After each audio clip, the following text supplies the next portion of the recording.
Nesse momento, eu queria apresentar aqui à igreja o pastor Adiel Rodrigues. O pastor Adiel está conosco nessa manhã. Eu só vou falar o nome dele, já combinei, para que o resto da apresentação o senhor faça, tá, pastor Adiel? Eu só lhe digo o seguinte, em nome da nossa igreja, sinta-se na sua casa, o senhor recebe hoje a chave para abrir a porta do céu para nós. Obrigado, irmão. Nosso cordial bom dia, feliz sábado à igreja. Para nós é um privilégio estarmos aqui nesta manhã de sábado. Alguns dias o pastor Gideone me fez o convite para estar aqui. Ele queria que estivesse no primeiro sábado, mas por motivo de saúde acabou adiando, colocando para hoje. E estamos aqui para glorificar o nome de Deus.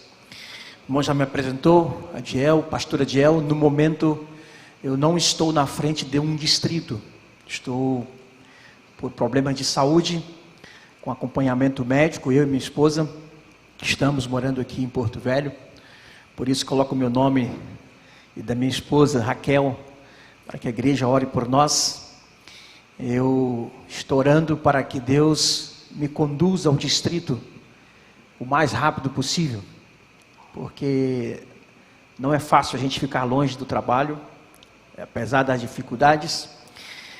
Eu tenho já alguns dias que tenho trabalhado na área pastoral.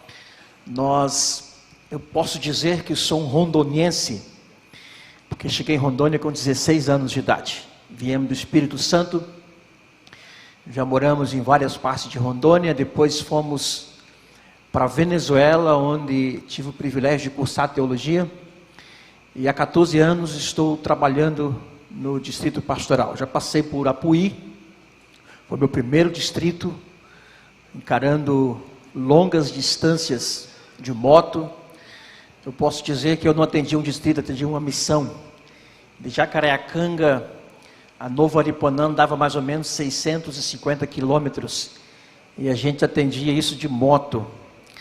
E o resultado foi que hoje, agora tenho alguns pinos na coluna, pelo tempo que nós passamos ali. Depois nós trabalhamos em Roraima por um bom tempo, e viemos para Buritis, depois aqui em Rondônia. Passamos em Buriti quase 5 anos. Em seguida fomos para Cruzeiro do Sul. E em Cruzeiro do Sul foi curta a passagem da gente por aquela cidade. Aí o motivo de saúde acabou nos trazendo aqui para Porto Velho.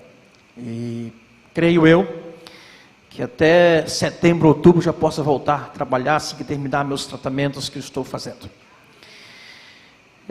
Eu gostaria hoje de conversarmos um pouco com os nossos irmãos. Nós sabemos que nós somos o Israel espiritual. Tem a nação de Israel, o povo de Israel, e depois do apedrejamento de Estevão, quando a nação de Israel rejeitou o Messias, em seguida o povo de Israel, eles ficaram espalhados por um bom tempo.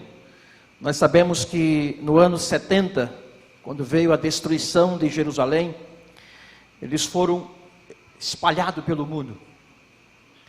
Vindo agora em 1948, quando foi reunido novamente um pequeno grupo, e o povo de Israel então recebeu um local onde puderam chamar novamente de nossa pátria.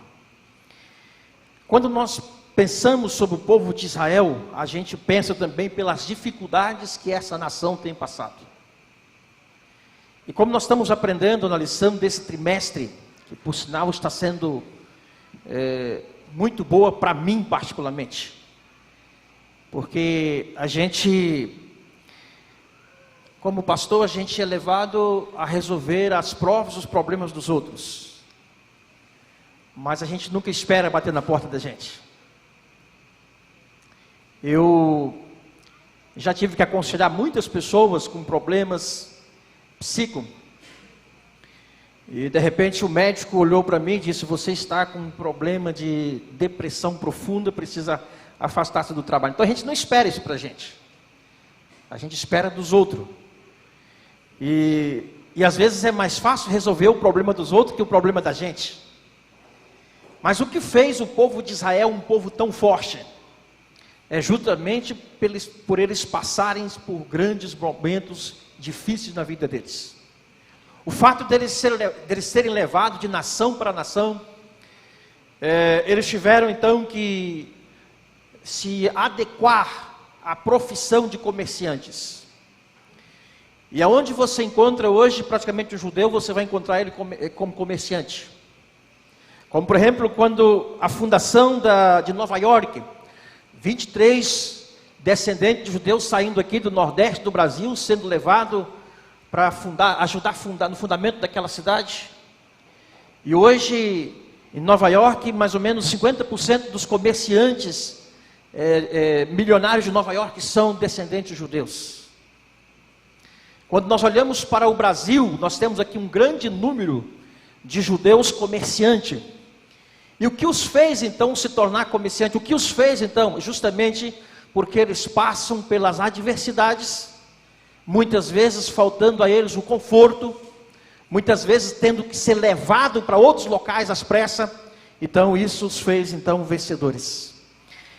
No livro de Gênesis, no capítulo 13, nós encontramos aqui quando Deus, ele mais uma vez chega para o povo de Israel, para Abraão, e ele continua fazendo a promessa, ele relembrando as bênçãos que ele tinha para o povo de Israel, para o povo de Abraão.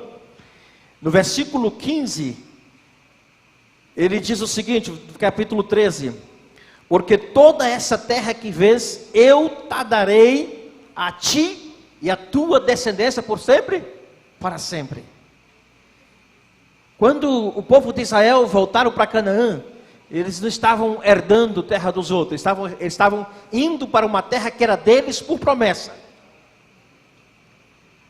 Eles, em lugares distantes, mas eles sempre olharam para aquela pátria, para aquela região como deles. Quando nós olhamos para as nossas dificuldades, em que nós passamos aqui neste mundo, irmãos, abro aqui um parênteses, nós podemos olhar para a terra prometida que o Senhor prometeu para cada um de nós, por promessa. Deus promete que vai nos conceder. Agora, eu gostaria de nesta manhã apresentar alguns princípios pelos quais este povo, porque o fato de muitos deles serem ricos, hoje por exemplo, mais de 1.500.000 judeus moram só em Nova York.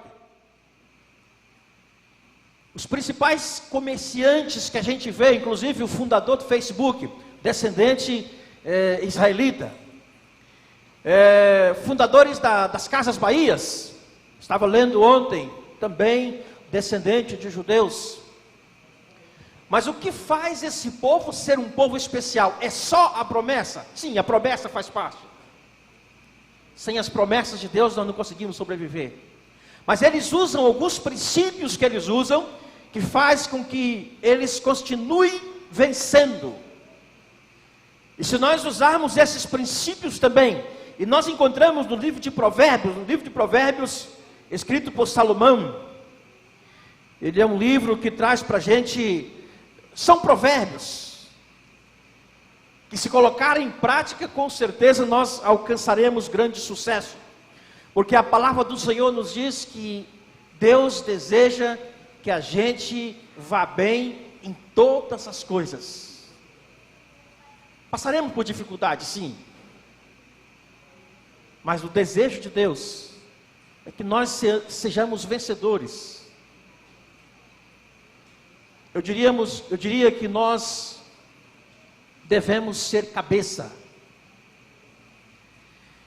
Um desses princípios, Provérbios 22, versos 29.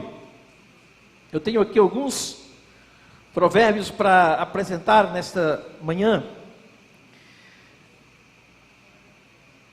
O primeiro princípio que eu quero apresentar aqui, Provérbios: vês a um homem perito na sua obra.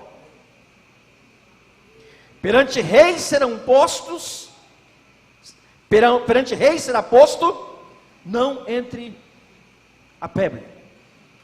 Então, uma das características, um dos princípios que os judeus têm é que eles gostam de fazer as coisas bem feitas. Eles são peritos naquilo que eles fazem. Uma vez que eles são comerciantes bons. Nós vemos aqui o exemplo no nosso país do senhor Abravanel. Ele faz, tudo que ele faz é bem feito, tudo que ele procura colocar, ele tem princípios de perfeição. Ele é perito. E isto faz então com que os judeus sejam prósperos. O cuidado que eles têm, a sua habilidade, ser habilidoso. Às vezes a gente vê algumas pessoas que acabam fazendo as coisas com jeitinho brasileiro. E às vezes achar que vai dar certo. Eu já conversei com alguns irmãos. O irmão precisa melhorar na sua profissão, no seu trabalho. Seja qual for o trabalho que a gente for fazer. Se você vai ser um construtor, é preciso ser um bom construtor. Se você vai trabalhar como pastor, tem que ser um bom pastor. Dá o seu melhor. Ser perito naquilo que você faz. Se você é um médico, seja um bom médico. Procura ser um médico com excelência. Se é um professor, seja um professor com excelência. Então, aonde Deus colocar a gente, nós precisamos ser colocados ali para brilhar. Isso que faz essa nação ser diferente. Uma nação que tem hoje mais ou menos 9 milhões de pessoas. Eu estava assistindo um vídeo um dia desse, e a pessoa que estava apresentando o vídeo disse que na cidade, essa cidade onde ela estava, a cidade de Jerusalém, parte de Jerusalém, onde é a capital dos judeus, parte da cidade, ela disse: aqui nesse local não existe morador de rua. Eu fiquei impressionado com isso. Aqui nós no Brasil encontramos morador de rua em todos os cantos que nós vamos. Mas o que leva essas pessoas a ser assim, é porque cada um deles que nasce, ele cresce sabendo, eu tenho que ser melhor. Eu preciso fazer bem. Eu sou filho de um agricultor. Eu fui criado no meio das lavouras de café no estado do Espírito Santo até os 16 anos. Depois viemos para Rondônia e trabalhamos na roça até os 20 anos. E o senhor, meu pai, era um homem sem estudos, mas dava gosto ver as lavouras de café que ele cuidava.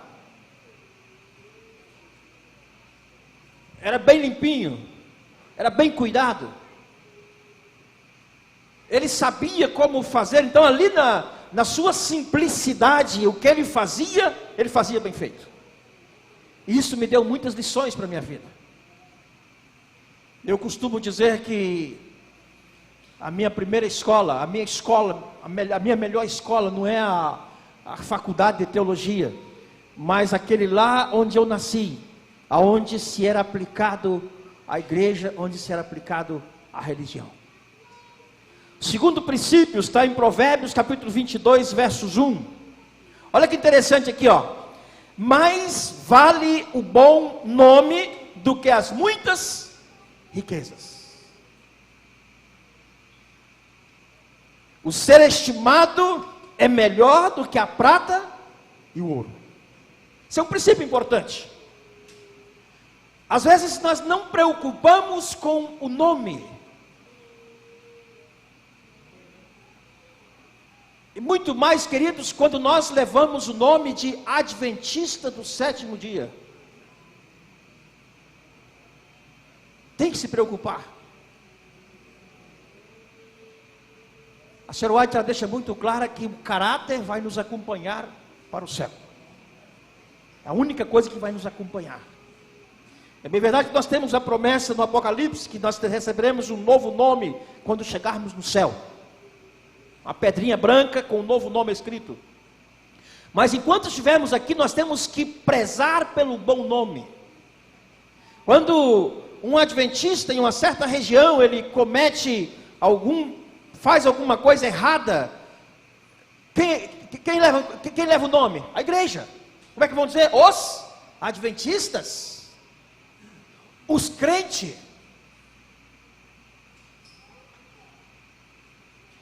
E muitas vezes o nome da família.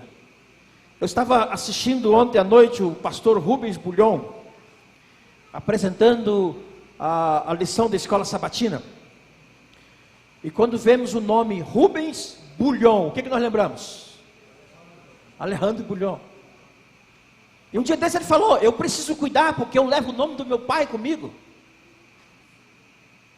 Já pensaste no seu nome como adventista do sétimo dia, lá no bairro onde você mora? Lá no seu trabalho? Como é que, quando alguém fala em adventista, lembre de você em que situação? O judeu tem essa preocupação. Esse é um princípio. O nome, ele se preocupa com o bom nome. Não adianta ter bom nome se não é estimado. Nós precisamos ter este cuidado. Eu vou logo para o terceiro princípio, ainda no livro de Provérbios, capítulo 15, versos 22. Olha que princípio, irmão, que nós temos que colocar em nossas vidas. Onde não há conselho, fracassam os projetos, mas com os muitos conselhos, há bom êxito. Sabe que uma coisa que nós não gostamos é de conselho. Tem um ditado que fala que se o conselho fosse bom, não dava, era vendido, né?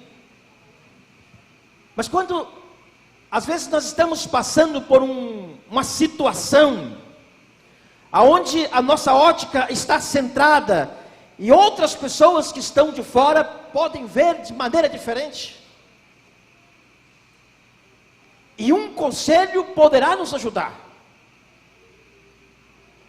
O judeu, ele sempre busca conselho com as pessoas. Se ele vai fazer um negócio, ele inclusive procura conselho com quem já fracassou naquele negócio e quem está bem naquele negócio.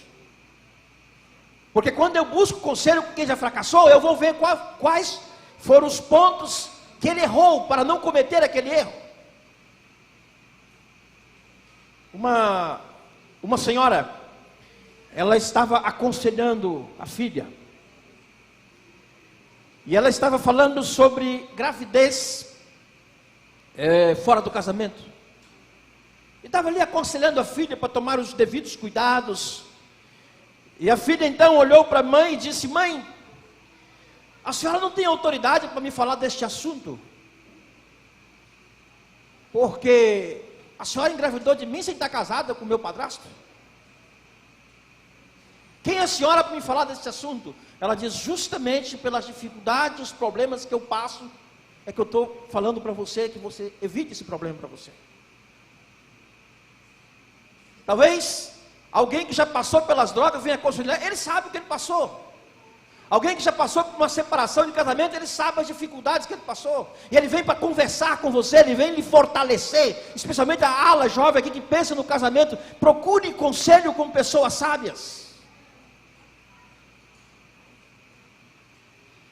Eu estava para celebrar o casamento de um jovem casal.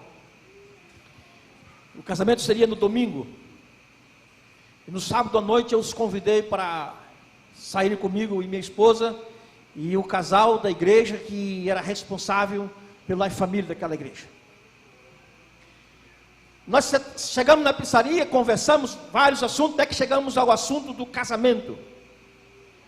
Eu disse para aquele rapaz, aquela moça: eu vim aqui dizer para vocês que eu não vou ser pastor toda a vida aqui neste local, nessa localidade. Mas este casal está aqui. Eles têm propriedades, eles têm coisas aqui, então eles vão ficar muito tempo. Um casal mais experiente. Falei: então vocês quando tiver com dificuldade, procure este casal. Eles saberão dar os conselhos para vocês. O nosso problema é não querer ouvir conselhos, irmãos. Eu tomei a decisão, eu faço do meu jeito.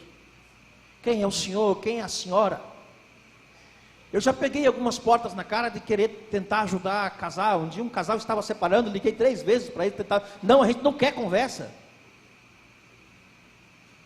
A gente não quer. Geralmente quando as pessoas estão metidas no problema, parece que fecha o ouvido para não ouvir os conselhos. Mas os conselhos são sempre bem-vindos. Aonde você menos imagina de uma pessoa que aparentemente não tem nada para lhe oferecer, mas quando ele abre a boca, usado pelo Espírito Santo, ele vai lhe dar bons conselhos. Então, por favor, como adventista, como marido, como esposa, como jovem, aprendam a ouvir conselhos. Mesmo que esses conselhos venham de lado, você aparentemente ele não tem como, ouça, para ouvir. Quando nós paramos para ouvir, nós vamos ter mais tempo para refletir. E as piores decisões, elas são tomadas quando a pessoa não para ouvir os conselhos. O povo de Israel, eles praticam os conselhos. O quarto princípio, Provérbios capítulo 13, versos 18. Olha o que diz aqui, queridos. Provérbios capítulo 13, versos 18, diz: pobreza e afronta sobrevém ao que rejeitam a instrução, mas o que guarda a repreensão será honrado. A gente não gosta de ser repreendido. Geralmente quando alguém chega para nos repreender, nós já estamos armados, não é isso? A gente se arma. Eu tenho visto isso quando a gente vai visitar casais que estão... Você chega lá para conversar, ele já está armado, já tem tudo esquematizado. A maioria da juventude não gostam de repreensão. Especialmente esse tempo que estamos passando agora, porque eu venho de uma geração de 40 anos atrás, dos quais a gente ouvia repreensão na escola, ouvia repreensão dos pais, um vizinho repreendia a gente não ficava chateado, e pelo contrário, quando um vizinho repreendia, lá em casa, se fosse reclamar para o meu pai, a situação complicava mais para a gente, então era melhor ouvir a repreensão. Mas hoje estamos numa geração que não ouve repreensão. E nós estamos vendo a dificuldade desta geração atual, justamente por não querer ouvir repreensões. E este princípio nós precisamos colocar em prática, principalmente na nossa vida cristã. A palavra de Deus nos diz que Deus ama e Deus repreende aqueles que Ele ama. Às vezes nós precisamos de uma repreensão de Deus na nossa vida também. Por que que isso está acontecendo comigo? Ontem, vendo o repasso da lição, quando Deus estava conduzindo o povo para o mar, que tremenda lição! Deus queria ensinar alguma coisa para aquele... Deus tinha um plano. Quando Deus os conduziu para o deserto, 3 dias sem água, Deus estava ensinando. Então, querido, as repreensões, elas sempre nos ensinam. E quando alguém chega para dizer: pastor, eu preciso lhe falar tal coisa, eu tenho que parar e dar ouvido à repreensão. Ouvir o conselho e as repreensões dos mais velhos.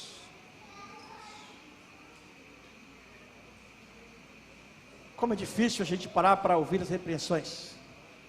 E uma das coisas que impede a gente de ouvir as repreensões chama-se o orgulho.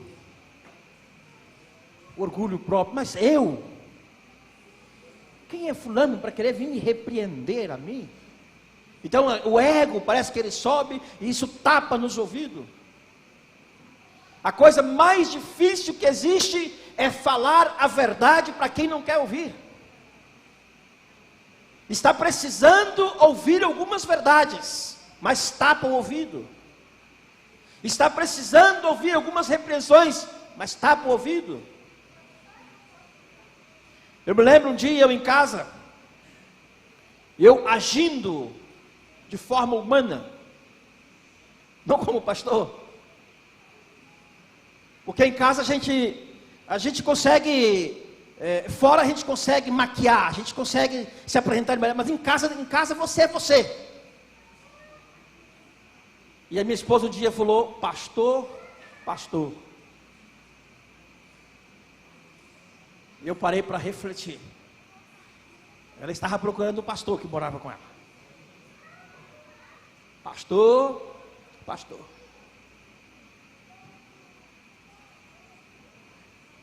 Quando a gente é repreendido, no lugar da gente ficar feliz, a gente se chateia. A gente fica triste. E isso impede a nossa felicidade. Porque nós deixamos de ouvir a repreensão. Provérbios 27:5 continua falando para a gente: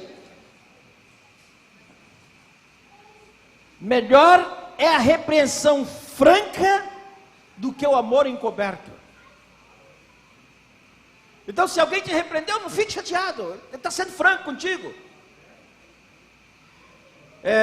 Eu tenho um amigo aqui, mora aqui em Porto Velho, o pastor Carlos. Eu já o conheço desde o tempo da faculdade. E uma das coisas que eu gosto dele é que ele não manda recado. Ele chega: meu amigo, é o seguinte, eu tenho que falar com você, e ele fala aí. E algumas pessoas ficam chateadas com esse. Alguns já vi pessoas chateadas, eu falei: não fico chateado. Porque é melhor alguém que chegue e seja franco com você. É claro que ele não vai fazer, eu não vou fazer isso em público, mas olhando no olho da pessoa aqui, mas ser franco. É melhor do que aquele que fica dando tapinha nas costas e por trás metendo o cutelo. Então, nós precisamos aprender que as repreensões, elas são justas. As repreensões, elas são precisas. Nós precisamos ser repreendidos. Talvez a dificuldade pela qual você ou eu estamos passando agora pode ser uma repreensão de Deus. Porque se Deus, Ele não me repreender em tal assunto, eu posso perder a salvação. Então é melhor que Deus me repreenda, é melhor que Deus coloque algo, uma aprovação, mas que essa aprovação ajude com que eu alcance minha salvação. Que sejamos aptos, irmãos, ao sermos repreendidos, sermos humildes, para receber as repreensões.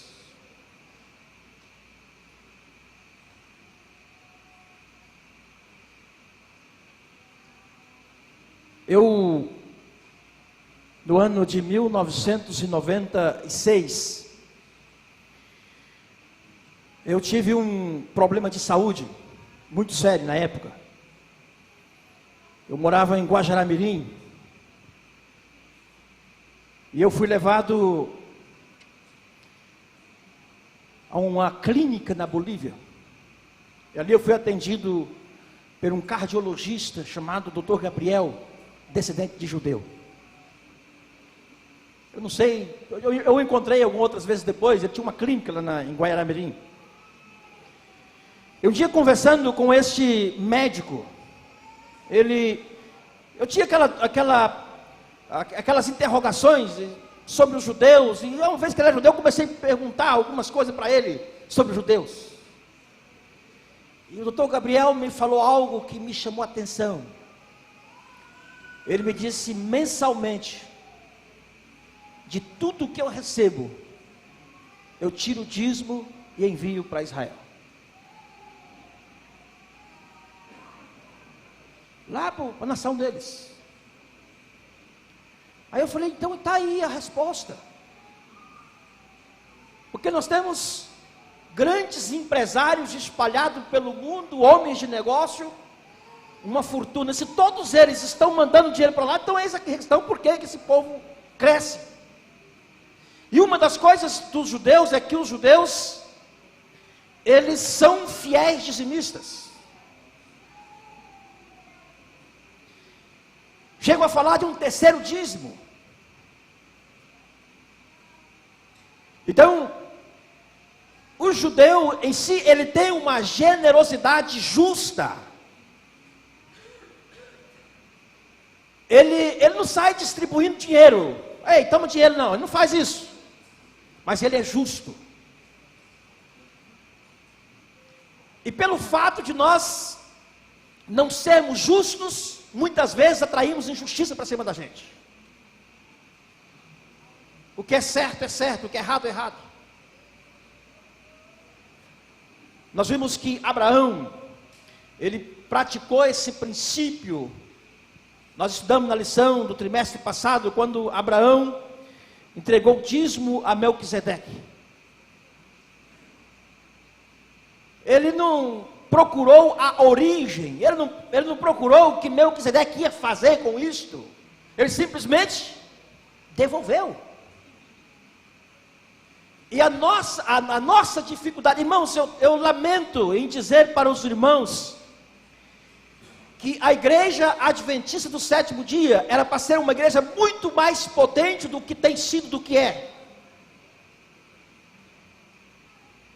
Porque quando nós fazemos num contexto geral, nós não encontramos 30% de irmãos fiéis na igreja.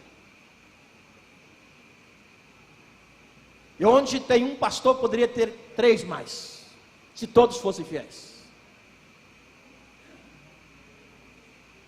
É lamentável que às vezes precisa falar disso na igreja.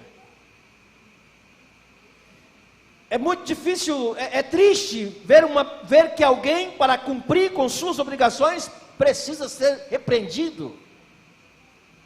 Todos nós um dia fizemos um pacto, quando nós fomos batizados, nós respondemos a questão, a pergunta, se nós seríamos fiéis nos dízimos e ofertas. O que foi que respondemos? Então, uma vez que respondemos afirmativamente, não precisava mais de alguém abrir o nosso olho para a gente cumprir com nossas obrigações. Então, quando eu vejo um médico judeu trabalhando aqui em Guaiará-Mirim, uma pequena clínica, e cumprindo com suas obrigações lá para Jerusalém, não tem ninguém cobrando, mas eles têm um senso de dever. Então, eis o porquê da prosperidade desse povo. Eles cumprem com seu dever, não está preocupado com, eles simplesmente vão cumprir. E eu creio que nós temos que aplicar, praticar esse princípio na nossa vida.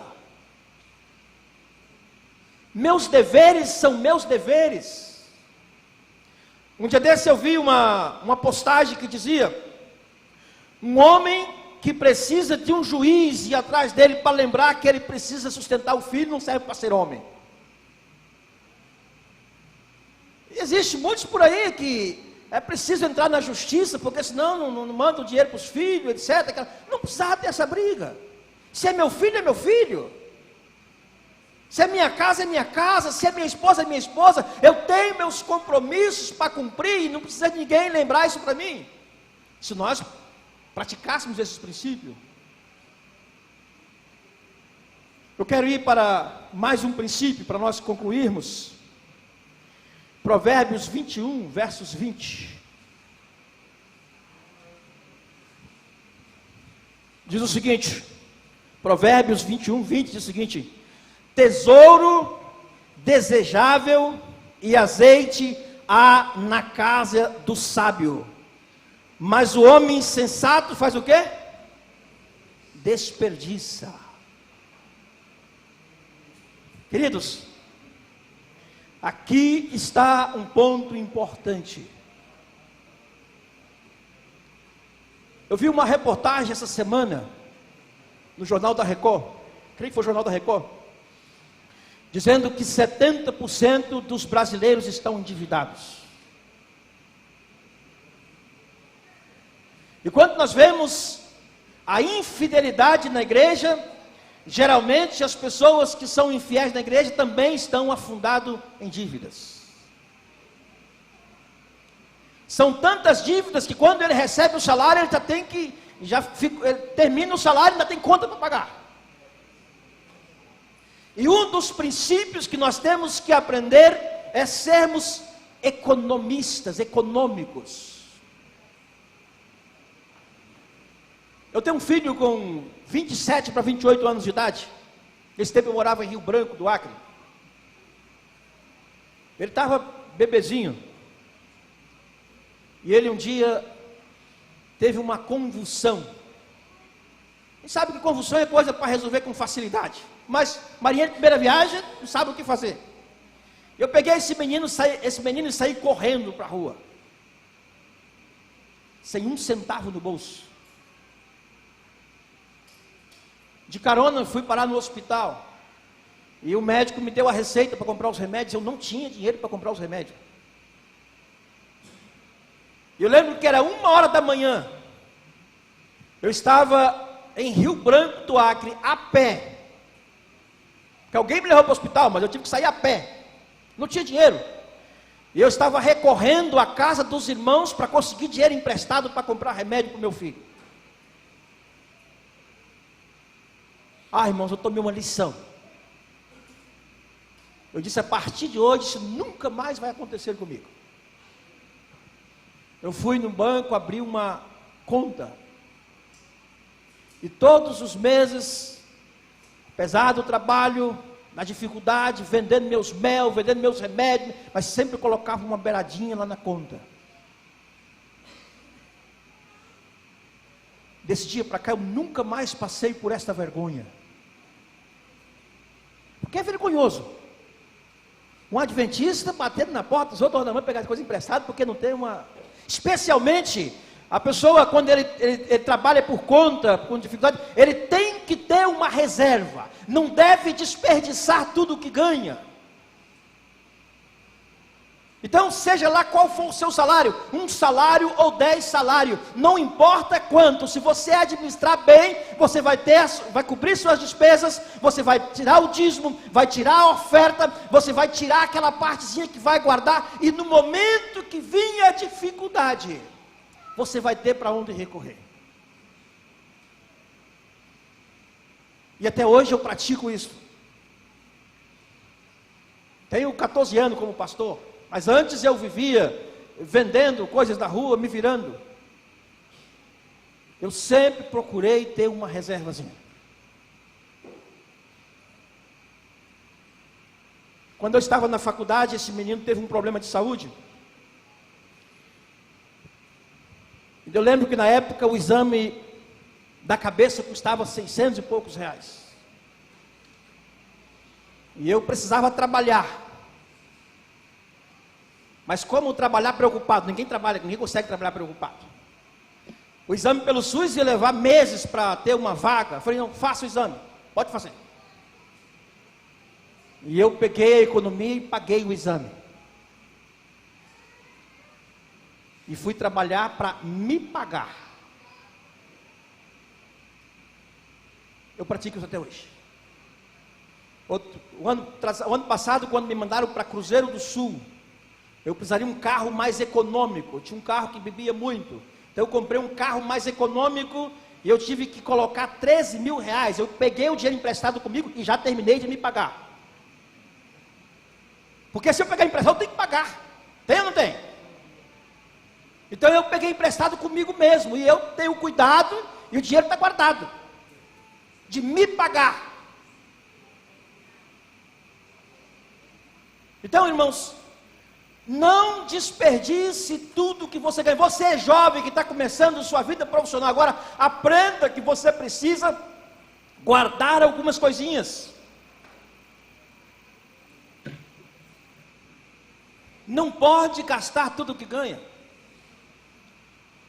Parece que alguns, quando sai um pagamento, ele está preocupado em gastar, ele tem que gastar. E se sobrar alguma coisa, não está feliz, porque ele precisa gastar aquele pouquinho que está ali. Não importa quanto você ganha. O importante vai ser a sua administração.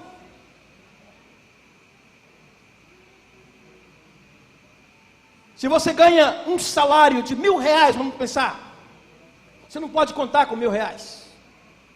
Você tem que tirar o dízimo, o pacto, o pouquinho da economia, que seja 5%.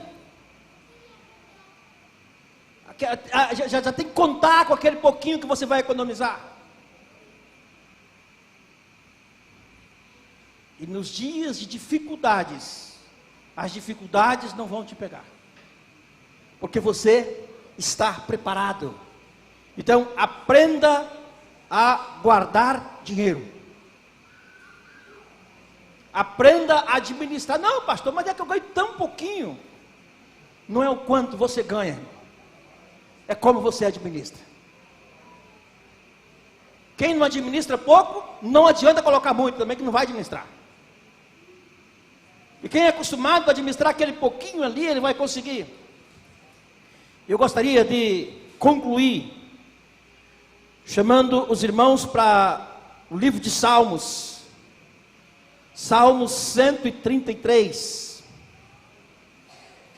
que eu creio que esse princípio nós devemos praticar como irmãos, como família.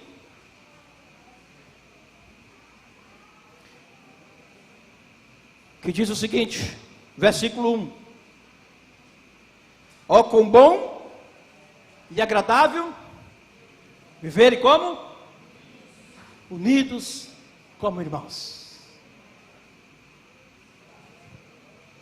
Eu amo essa igreja. Eu tive o privilégio de nascer como adventista do sétimo dia. E a maneira como essa igreja trabalha ao redor do mundo. Nós tivemos agora a pandemia, nós vemos que alguns países hispânicos aqui teve uma queda de quase 90% nas entradas da igreja, em alguns países hispânicos. Sabe o que é 90% de queda?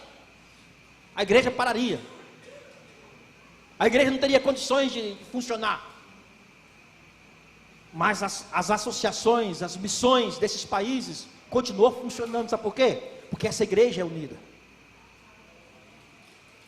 Por isso, quando nós chamamos a igreja, para a igreja continuar unida na missão de pregar o evangelho,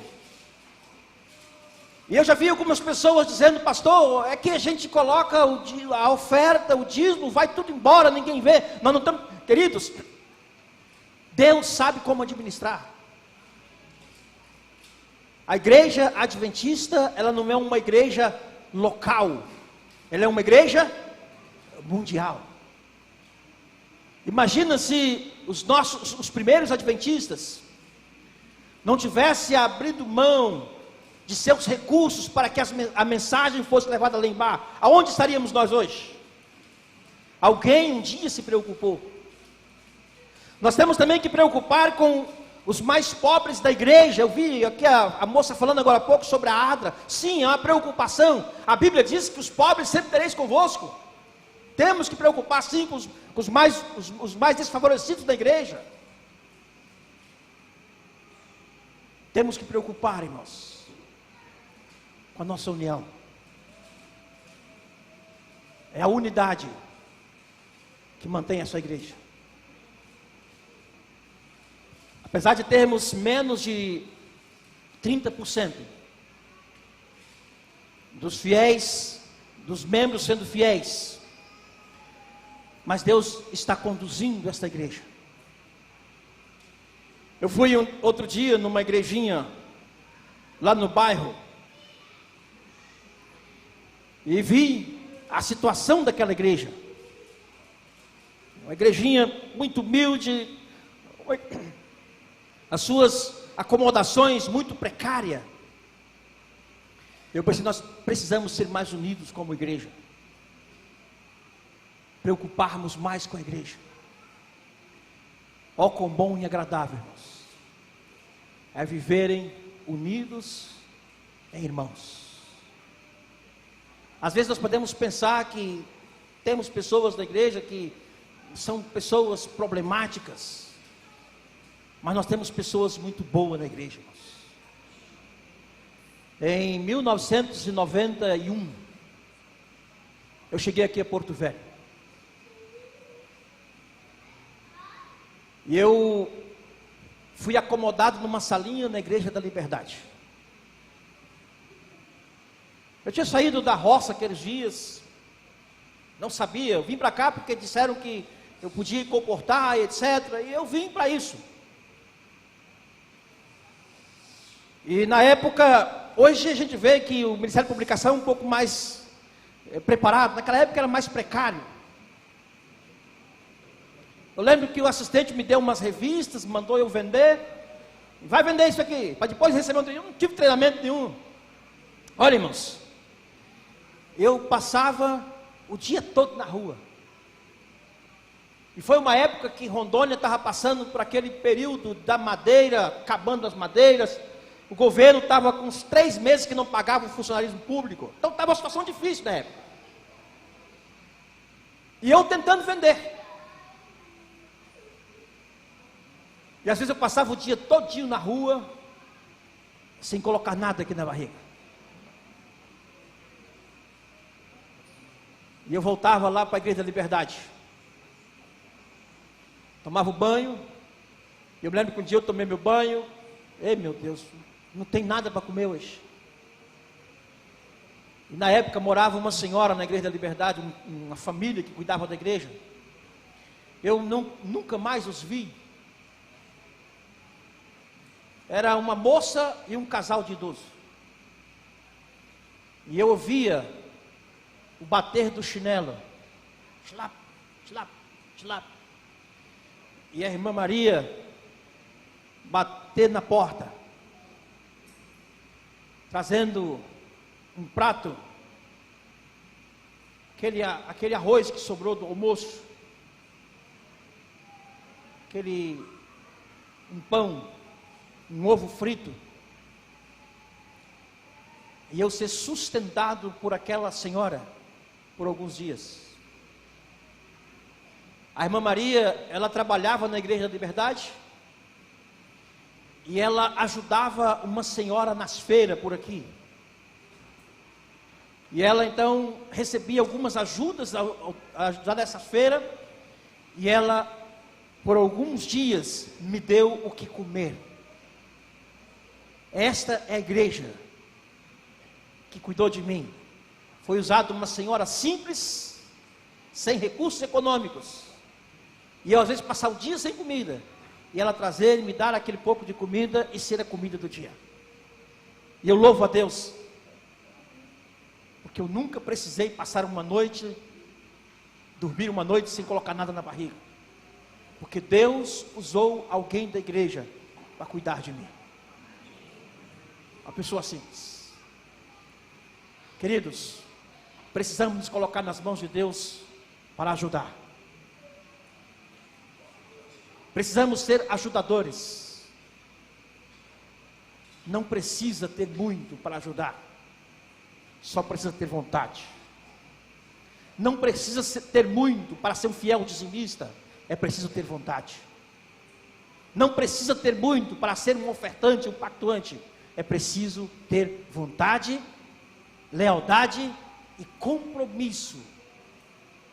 Assumir os compromissos. Se é meu dever, eu preciso cumprir o meu dever. Que Deus nos abençoe ricamente. Que nós possamos, como irmãos, vivermos unidos, praticando os princípios. O povo de Israel não é um povo melhor do que nós. É um povo como nós, mas que aplica alguns princípios. E esses princípios os faz diferentes. Deus nos abençoe ricamente.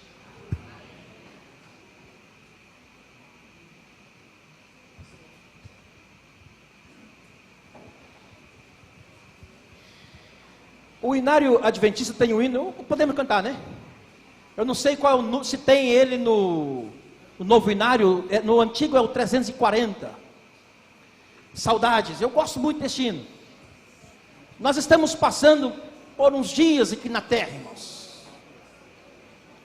Nós estamos passando por um período aqui, logo, logo estaremos no céu. E esse hino, ele realmente nos apresenta que nós não somos desse mundo.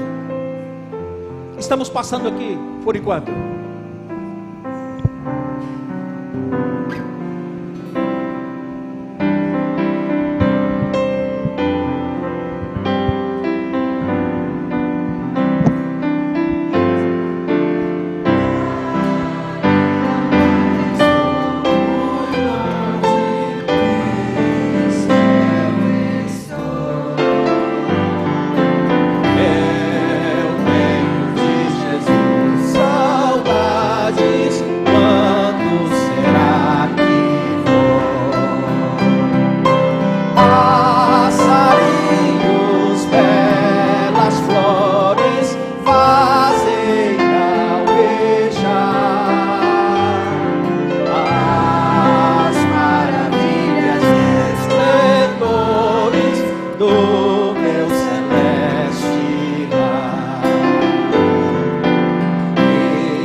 Bendito Deus, nosso Pai eterno, obrigado pelas instruções da Tua palavra que o Senhor nos concede a cada dia, a cada manhã.